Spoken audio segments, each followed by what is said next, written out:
आज्ञा दे महाराज। आज्ञा है। हस्तिनापुर के प्रजाजनों, मैं राजगुरु द्रोणाचार्य आप सबका इस रणशाला में स्वागत करता हूं। जैसा कि आप सबको विदित है, क्या इससे ठीक एक माह पूर्व प्रारंभ हुए इस महापर्व में देश विदेश से आए सहस्त्रों योद्धाओं ने भाग लिया और अपने रण कौशल का परिचय दिया। आज इस पर्व का अंतिम दिवस है। इस अवसर पर पंचतंत्र योद्धाओं को परास्त कर विजयी होने वाले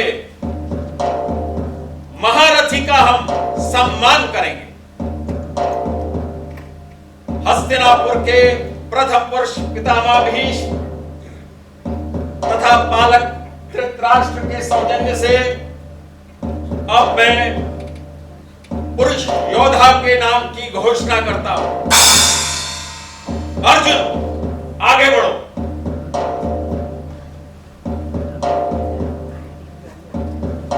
यदि इस समय कोई अर्जुन को चुनौती देना चाहे तो स्वागत है, अन्यथा इसे विजेता घोषित किया जाएगा।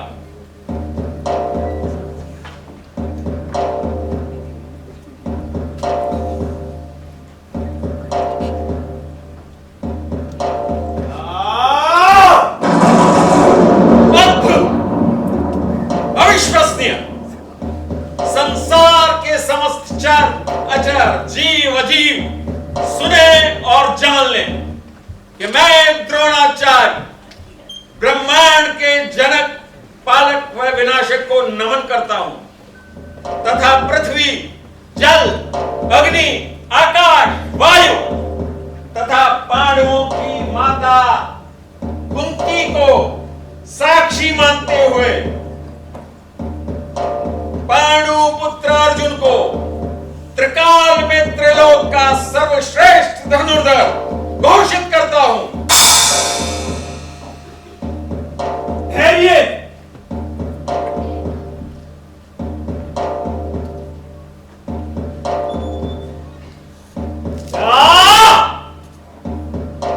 अद्भुत, असंभव, क्या देखा है किसी ने ऐसा योद्धा? मैं तुम्हें चुनौती देता हूं अर्जुन, मुझे तुम्हारी चुनौती स्वीकार है। ठहरो। इस महापर्व में तुम्हारा स्वागत है। निश्चित ही तुम्हारी धनुर्विद्या देखकर मैं चंबित हूं। स्तब्ध कहूं तो ज्यादा उचित रहेगा। लेकिन मुझे आश्चर्य इस बात का है, क्या आज तक तुम जैसा योद्धा, तुम जैसा धनुर्धर हमारी आंखों से ओझल कैसे रहा? विचित्र। अपने कौशल के आधार पर इस महापर्व में भाग लेने का अधिकार सभी को है और अर्जुन भी तुम्हारी चुनौती स्वीकार कर लेगा। मगर धर्मशास्त्र और धर्मनीति के अनुसार यदि तुम्हें इस प्रतिस्पर्धा में भाग लेना है तो तुम्हें इस सभा के समक्ष अपना परिचय देना होगा। आज इस संसार में कोई नहीं जो अर्जुन को भली भांति न जानता हो, परंतु तुम कौन? किस दिव्य मां की संतान हो? किस महान वंश के वंशधर हो? आखिर तुम्हारे पिता कौन है? मैं सारथी पुत्र कर्ण हूं। सारथी पुत्र? शूद्र? एक क्षत्रिय को चुनौती देने का विचार उत्तम है। मैं इस सभा में सभी उपस्थित विद्वानों से पूछना चाहता हूं, क्या आखिर ये अधिकार इन्हें कब प्राप्त हुए? क्या इसका यह अर्थ है कि हम ब्राह्मण और आप क्षत्रिय इनके साथ बैठकर इनकी थाली में भोजन करेंगे? कम से कम इसकी चुनौती से तो यही प्रतीत होता है सत्य का होकर किसके कहने पर आए हो यहां? अपनी इच्छा से। अपनी इच्छाओं को नियंत्रित करना सीख नादान बालक। जा अपने गांव के किसी अखाड़े में जाकर अपने रणबल का प्रदर्शन कर। कुछ मुद्राएं भी कमा लेगा और जनमानस का मनोरंजन भी होगा। चला जा।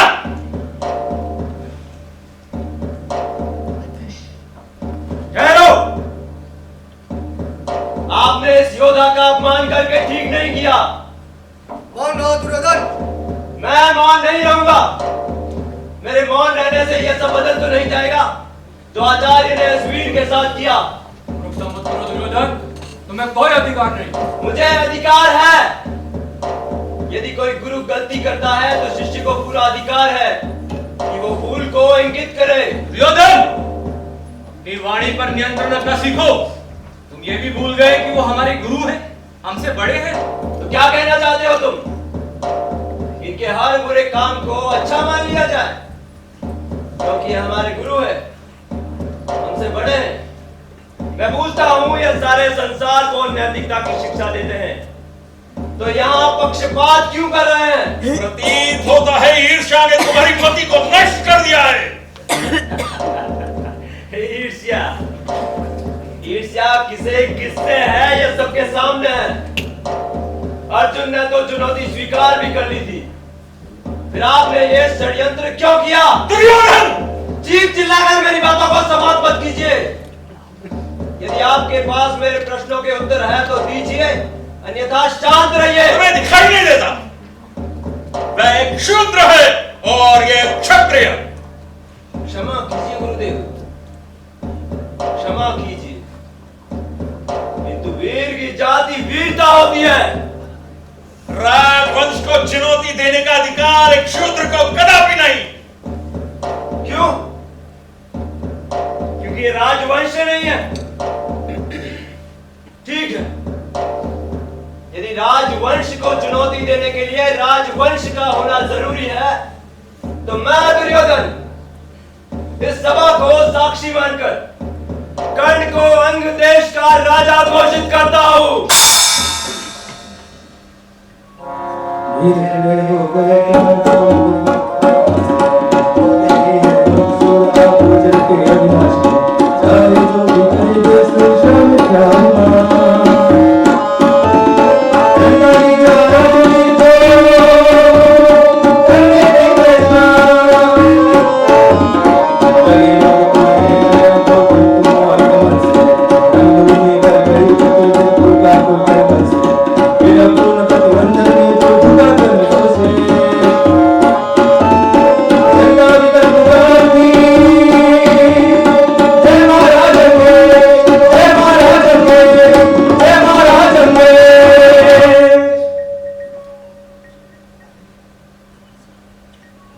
राजा हो जाने से कोई क्षत्रिय नहीं हो जाता। तो फिर कैसे होता है? जन्म से। जन्म की बात तो मत ही कीजिए गुरुदेव। जन्म यदि क्षत्रियता निर्धारित करता तो यहाँ उपस्थित बहुत से लोग क्षत्रिय न होते। दुर्योधन, क्यों अर्जुन, मेरा तर्क ठीक था ना? मैं महाराज से कर्ण के लिए न्याय मांगता हूँ कि वो जाति भेद न करके इस वीर को एक अवसर दे ताकि वह सिद्ध कर सके कि त्रिलोक का सर्वश्रेष्ठ धनुर्धर अर्जुन नहीं बल्कि वो स्वयं है। ऐसा नहीं हो सकता। मैं महाराज से न्याय मांग रहा हूं। महाराज को धर्मशास्त्र बदलने का कोई अधिकार नहीं है। कर्ण एक शूद्र है और ये बात जग जानी है कि एक शूद्र की चुनौती एक क्षत्रिय कभी स्वीकार नहीं करेगा। तो फिर मत कहिए कि अर्जुन त्रिलोक का सर्वश्रेष्ठ धनुर्धर है। हाँ, क्षत्रियों में हो सकता है, किंतु इस पर भी प्रश्न चिन्ह सदैव बना रहेगा। क्यों अर्जुन, तुम ये साबित नहीं करना चाहोगे कि तुम महावीर, त्रिलोक में त्रिलोक सर्वश्रेष्ठ धनुर्धर हो? यदि हो तो आगे बढ़ो और इस चुनौती को स्वीकार करो। ये एक शूद्र है और मैं पांडु पुत्र अर्जुन, गुरु द्रोण का सर्वोत्तम शिष्य और इस संसार का सर्वश्रेष्ठ धनुर्धर।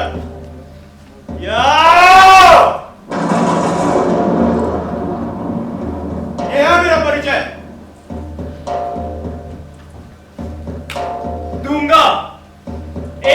तुझे अपना परिचय दूंगा। आज से इस क्षण से उस घड़ी का इंतजार कर अर्जुन, जब मैं तुझे अपना संपूर्ण परिचय दूंगा।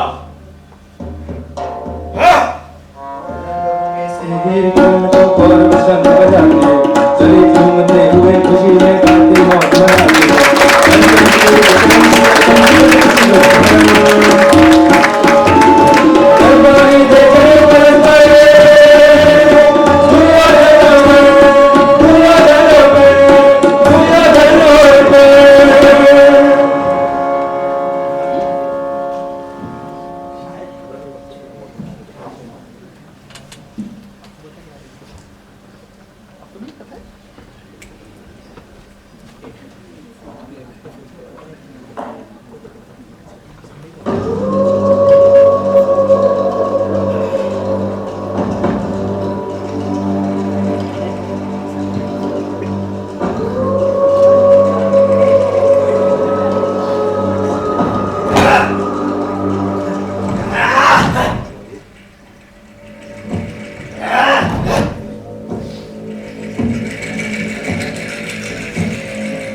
राज्यसभा में आज मुझ पर संदेह कैसा दुशासन? संदेह नहीं, अभी तुझे जानना चाहता हूँ।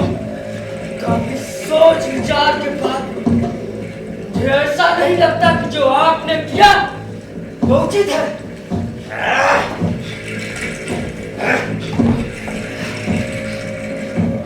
हम तुम और समस्त कौरव समय की जिस दूरी पर खड़े वहां उचित अनुचित कोई अर्थ नहीं रखता। यदि कोई चीज मायने रखती है तो वो है दूरदर्शिता। पर हमें तो कोई ऐसी दूरदर्शिता नजर नहीं आती जो हम सबको सहारा दे।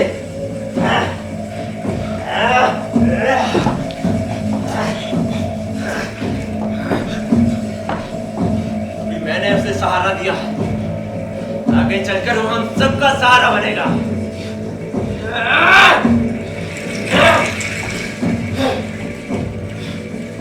एक साथी पुत्र हम राजपूतों का सहारा बनेगा।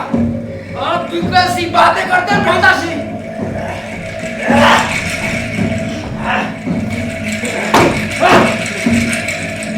तुम्हें कुछ भी ज्ञात नहीं। तुम भी गुरु द्रोण और अर्जुन की भाषा बोलने लगे। अरे तुम क्या जानो मैंने क्या खोज निकाला है? अंगारा है वो अंगारा।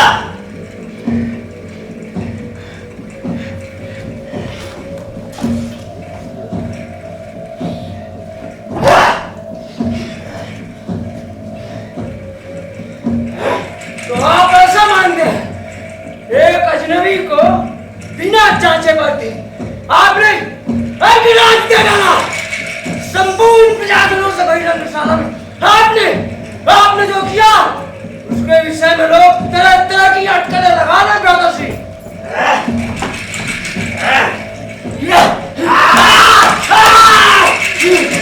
एक राजनीतिक दांव था, इसमें हमारा नुकसान अरे कुछ भी नहीं। तरबूजा छुरी पर गिरे या छुरी तरबूजे पर, घटना तो तरबूजे को ही है। धीरे धीरे तुम्हें सब समझ आ जाएगा। कर्ण के सामर्थ्य को तो तुम जानते हो। कर्ण वो सामर्थ्य है जिसके सामने संसार का प्रत्येक व्यक्ति घुटने टेकता है। कर्ण तो सामर्थ्य और बुद्धि का वो मारती है जिसे मैं पांडवों के विरुद्ध, जैसा कि हमें आवश्यकता, हथियार की तरह प्रयोग करूंगा। पर क्या आप कर्ण को मूर्ख समझते हैं? वो आपके हर इशारे पर नाचता फिरेगा। मेरे भाई दुशासन,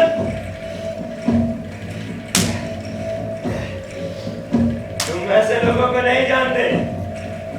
वचन, सिद्धांत, मित्रता हमारे तुम्हारे लिए सिर्फ शब्द है, किंतु ये बेचारे उस पर मर जाएंगे लेकिन कभी पीछे नहीं हटेंगे। मेरे विचार से आपने उसे अंग निरय घोषित करने में शीघ्रता दिखाई है।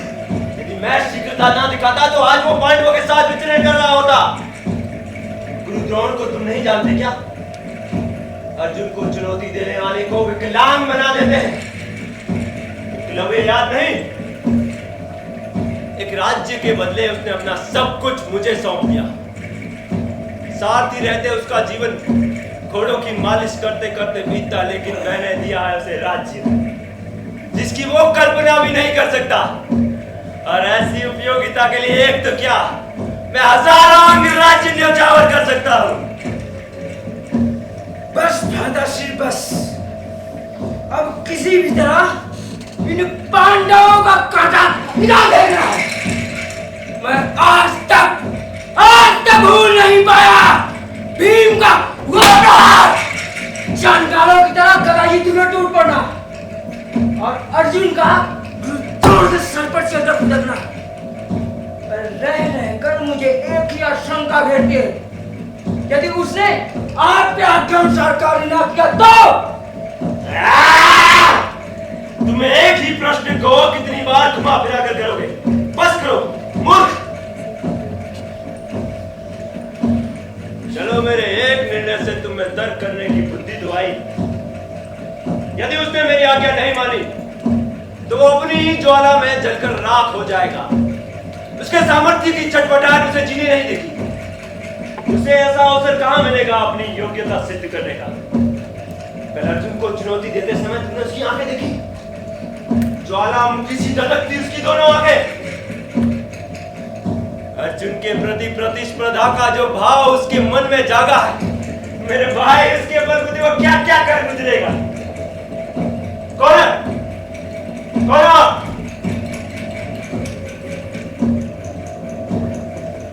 कदाचित गुरोचन है। गुरोचन, बुलाओ से। पांडवों को धर्म की आराधना के लिए वारणावन जाना है और वहां उनके निवास का प्रबंध गुरोचन को ही करना होगा।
मैं पागल हो जाऊंगा।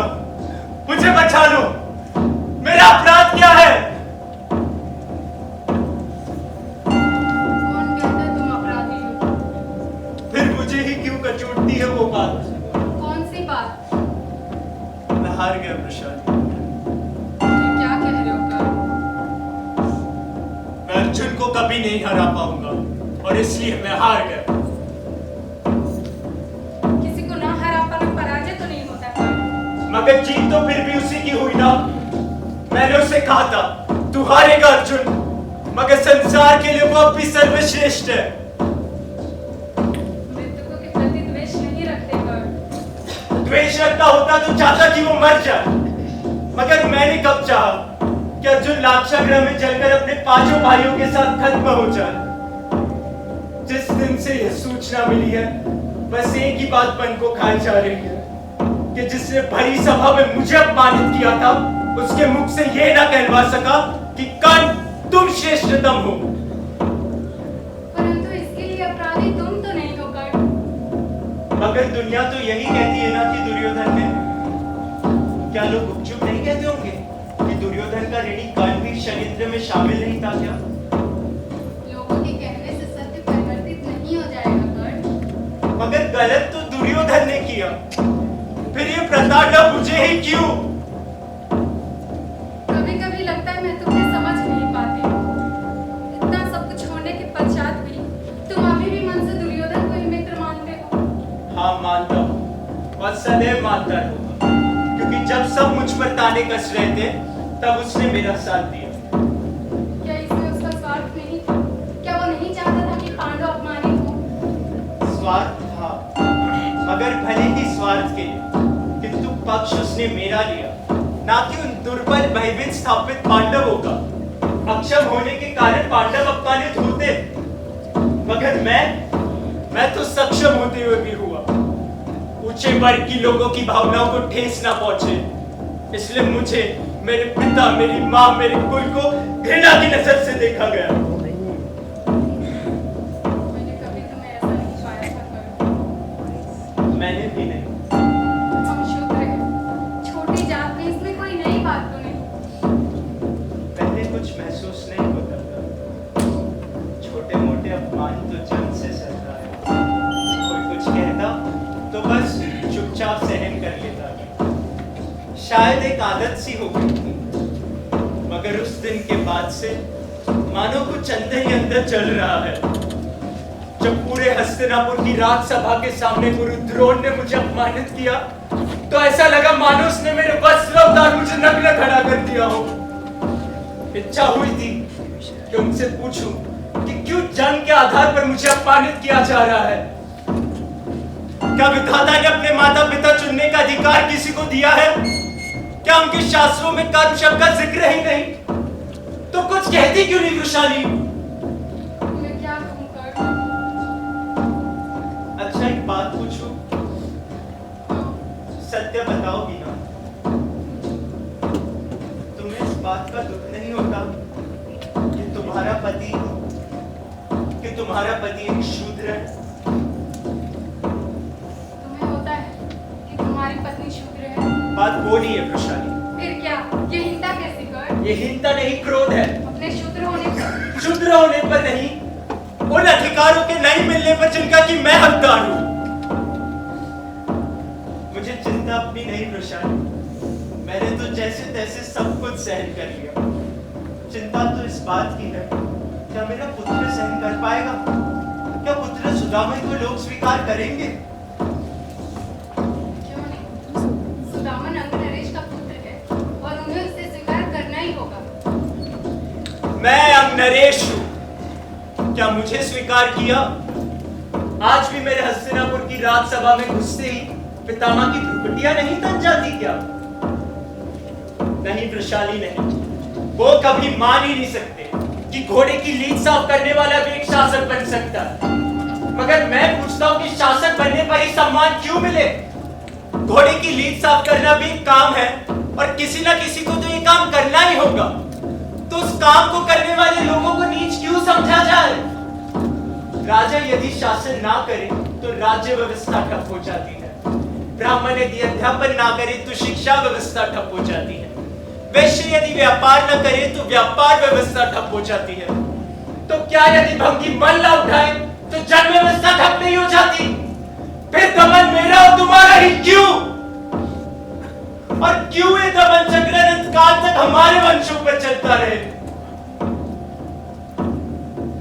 सिर्फ सवाल है, जवाब कुछ भी नहीं, और शायद हो भी नहीं सकता।